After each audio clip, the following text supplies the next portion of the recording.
ونعوذ بالله من شرور أنفسنا ومن سيئات أعمالنا من يهده الله فلا مضل له ومن يضلل فلا هادي له ونشهد أن لا إله إلا الله وحده لا شريك له ونشهد أن سيدنا مولانا محمدا عبده ورسوله أما بعد فأعوذ بالله من الشيطان الرجيم بسم الله الرحمن الرحيم يا أيها الذين آمنوا إنما الخمر والميسر والأنصاب رجس من عمل الشيطان فاجتنبوه لعلكم تفلحون إنما يريد الشيطان أن يوقع بينكم العداوة والبغضاء في الخمر والميسر ويصدكم عن ذكر الله وعن الصلاة فهل أنتم منتهون وأطيعوا الله وأطيعوا الرسول صدق الله العظيم وصدق رسوله النبي الكريم ونحن على ذلك من الشاهدين والشاكرين والحمد لله رب العالمين.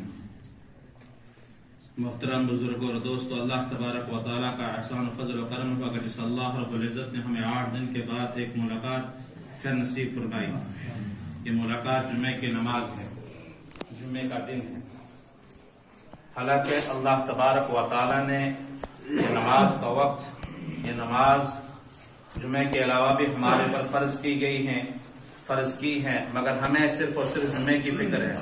اور ہمارے کچھ بھائی ایسے بھی ہیں جن کو جمعے کی بھی فکر نہیں، اپنے لہو لعاب میں لگے ہوئے ہیں، اپنے گھر کے کاروبار میں لگے ہوئے ہیں، اپنے دوسرے کاروبار کے اندر لگے ہوئے ہیں، مگر ان کو اس چیز کی فکر نہیں ہے. کیوں؟ کیونکہ انہوں نے اس دین کو سمجھا نہیں، اس نماز کو سمجھا نہیں، اپنے گھر کو بنانا سمجھا کہ مجھے اس دنیا کے اندر گھر بنانا ہے. اس نے اپنی آخرت کے بارے میں سوچا نہیں، صرف اور صرف دنیا ہی کے بارے میں سوچ کر کے چلا گیا.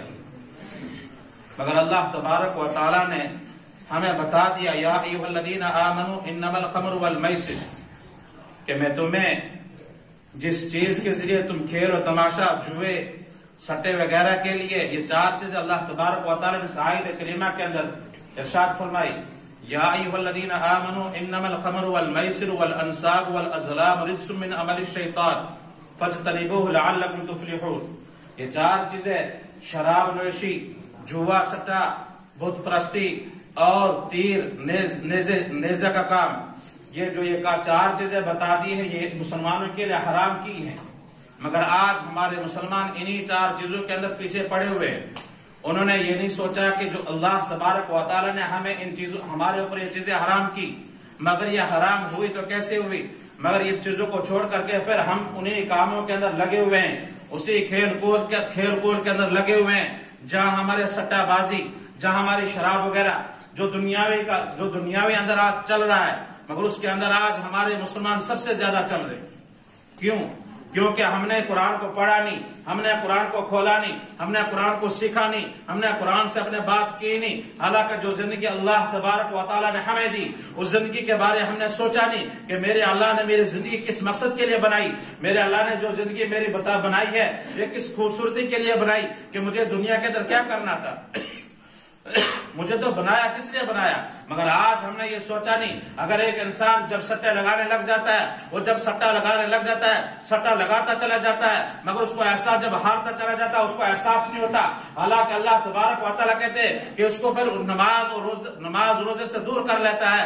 جب وہ نماز روزے سے دور ہو جائے گا تو بتا دیجیے اس کی زندگی کیسے بنے گی، اس کی آخرت کہاں سے بنے گی. جو دنیا کے اندر یہ کام کر کے جائے گا تو آخرت اس کی بنے گی کہاں. حالانکہ ایک حدیث ہے حضرت عبداللہ بن عمر رضی اللہ تعالی عنہ قال رسول اللہ صلی اللہ علیہ وسلم، وہ نقل کرتے ہیں کہ رسول اللہ صلی اللہ علیہ وسلم فرمایا قال ان الخمر والمیسر، کہ جو شراب اور جوا کھیلے گا کہ وہ بالکل شراب اور جوا بالکل حرام ہے. جب یہ چیزیں حرام کر دی اللہ تبارک و تعالی نے، قرآن کے اندر بھی بتا دیا، حدیث کے اندر بھی بتا دیا، پھر بھی ہم قرآن اور حدیث کو نہیں مانیں گے، پھر بھی ہم ان کاموں کے اندر مشغول رہیں گے، پھر بھی ہم یہ کام کرتے رہیں گے. پھر سوچیں گے کہ نہیں، آج بھی تو کل میں اس بات کو چھوڑ دوں گا، آج بھی تو کل میں اس بات کو چھوڑ دوں گا، چاہے سٹا یا جوا 1 روپے کا یا 1 لاکھ کا یا 1 کروڑ کا ہو، مگر جوا تو جوا ہے. نام تو اس کا کیا پڑا ہے؟ جوا پڑا ہے. نام اس کا کیا کیا پڑا ہے؟ سٹا پڑا ہے. حرام پیسہ چاہے 1 روپے 1 لاکھ ہو مگر وہ حرام ہی ہوگا. وہ 1 لاکھ کو بھی حرام کر دے, 1 روپیہ بھی 1 لاکھ کو حرام کر سکتا ہے,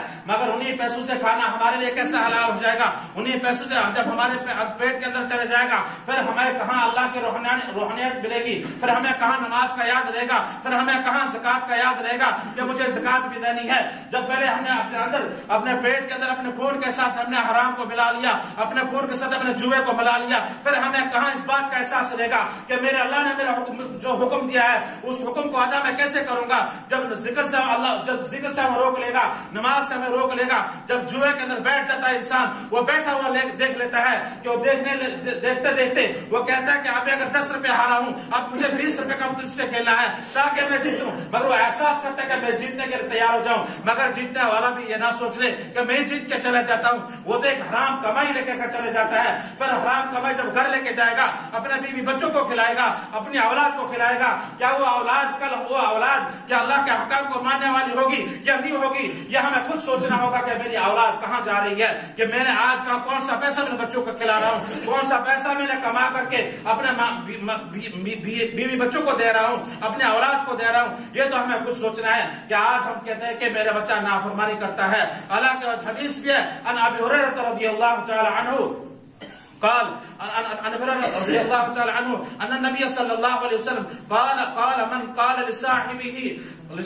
تعال اقامر کا فلیتصدق, کہ جو حضرت ابو ہریرہ رضی اللہ تعالی عنہ راوی ہے کہ حضرت رسول اللہ صلی اللہ علیہ وسلم نے فرمایا کہ جب بچہ جب نافرمانی ماں باپ کے نافرمانی اور جوا کھیلنے والا شراب پینے والا کبھی بھی جنت میں نہیں جائے گا.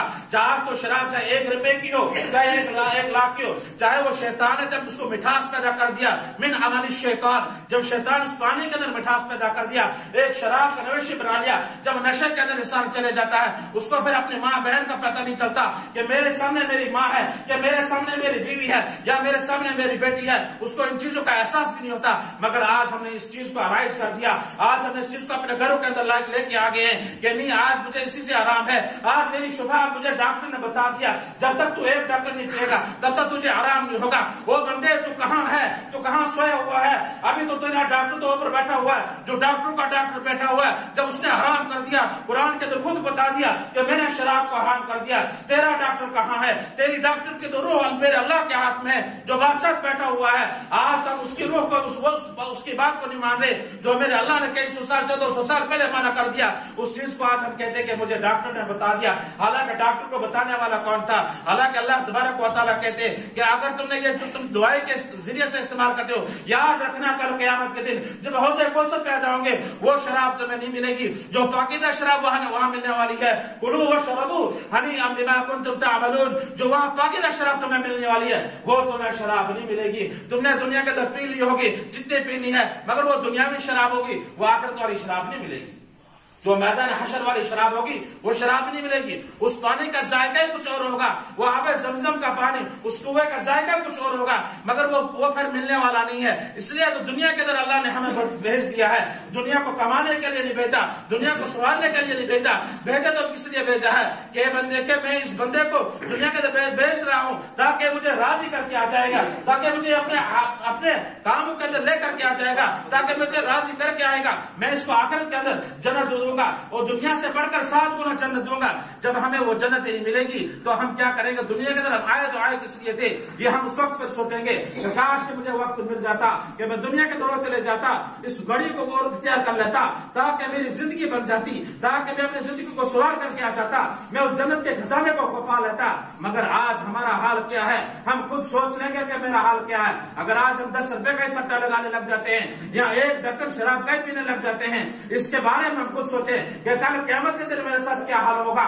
کل قیامت کے دن جب میدان حشر ہوگا, جب مجھے وہاں کھڑا ہونا ہے, اس کھڑے ہونے کے لیے مجھے کیا اللہ اور اللہ کی سفارش ملے گی, جب رسول اللہ صلی اللہ علیہ وسلم کی سفارش ملے گی, مجھے اس کے بارے میں سوچنا ہے کہ مجھے آخرت کے اندر کیا کرنا ہے. حالانکہ حضرت علی رضی اللہ تعالی عنہ جب کسی راستے سے گزر کر رہے تھے, جب وہاں دیکھا کہ کچھ مجمع کے اندر بیٹھا ہوا ہے, شطرنج کھیل رہے ہیں, تو حضرت علی رضی اللہ تعالی عنہ کیا کہتے ہیں, مہات تماثیل التی انتم لها عاکفون, یہ کیا چیز بت پرست کر رہے ہو تم, حالانکہ وہ تعبیر کی ہے کہ وہ ایک جوا تھا، جب جوئے کے اندر وہ کھیلے ہوئے تھے تو حضرت علی نے اس وقت بھی ان کو منع کر دیا، کہا کہ یہ تمہارے لیے جائز نہیں ہے، یہ تو مسلمانوں کے لیے بالکل جائز نہیں ہے، یہ کسی مذہب کے اندر نہیں ہے، تم ان سے باز آ جاؤ۔ مگر آج ہمارا وہی کام ہے، جوئے کے اندر تلے چلے جانا، حالانکہ سب سے برا جوا تاش ہے۔ اس تاش کو جب اللہ تبارک و تعالیٰ نے منع کر دیا، مگر ہم نے یہ نہیں سوچا کہ میرے اللہ نے جو میری زندگی دی ہے مجھے ان احکاموں سے کیوں روکا ہے؟ جب اگر یہ چیزیں ساری جائز ہوتی تو اللہ کے نبی صلی اللہ علیہ وسلم پھر ان کاموں کو کرتے،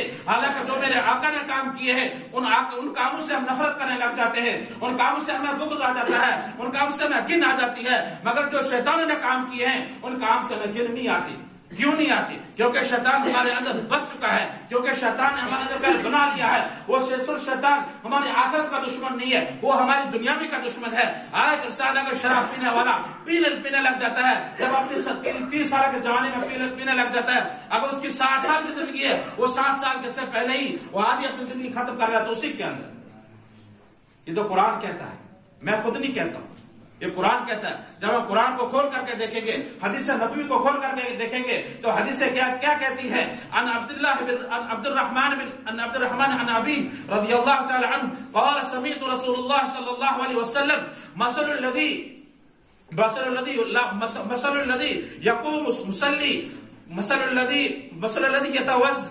يتوزع من دم الخنزير، جب جوا کھیلنے والا جب خنزیر کے ساتھ گوشت اور اس کے خون کے ساتھ وضو کر کے نماز کے لیے ثم يقوم فيصلي، پھر وہ نماز کے لیے آتا ہے۔ جب جوا کھیلنے کا والا بندہ جوا کھیل رہا ہوگا، شراب پینے والا بندہ شراب پی کر کے پھر کہے گا کہ میں مسجد کے اندر جاؤں گا، تو اللہ تبارک و تعالیٰ حدیث کے اندر کہتے ہیں وہ خنزیر کا گوشت اور اس کے پیپ کے ساتھ وضو بنا کر کے مسجد میں آئے گا، حالانکہ وہ ظاہر سے کہے گا کہ میں اپنے پاک پانی سے وضو بنا کر کے آتا ہوں، مگر الحدیث کیا کہتی ہے؟ وہ پاک پانی نہیں ہوگا، وہ خنزیر کا خون ہوگا، وہ خنزیر کا گوشت کر کے آئے گا، اپنے ہاتھوں کو دھل کر کے آئے گا، اپنے چہرے کو دھل کر کے آئے گا۔ بتا دیجیے گا پھر جب مسجد کے اندر آئے گا پھر کیا حال ہوگا؟ پھر بتا دیجیے، یہ تو حدیث نبوی ہے۔ جب حدیث نبوی پہ ہمیں اعتبار نہیں ہوگا پھر ہمیں کس پہ اعتبار کرنا پڑے گا؟ حالانکہ ایک جوا کھیلنے والا جب دوسرے کو دعوت دیتا ہے تو حدیث کے اندر ہے کہ وہ پھر فوراً اس کو صدقہ کر لے گا، صدقہ اس کو کرنے پر واجب ہو جائے گا کہ میں اس دوسرے کو برے کاموں کے لیے دعوت دیتا تھا، اس لیے مجھے صدقہ کرنا پڑے گا۔ آج تو ہمارا حال ہی کیا ہے؟ ہم خود اپنے آپ کو دیکھ لیں کہ میں دن کے اندر کتنے بار کھیل لیتا ہوں، کہ میں دن کے اندر کتنے بار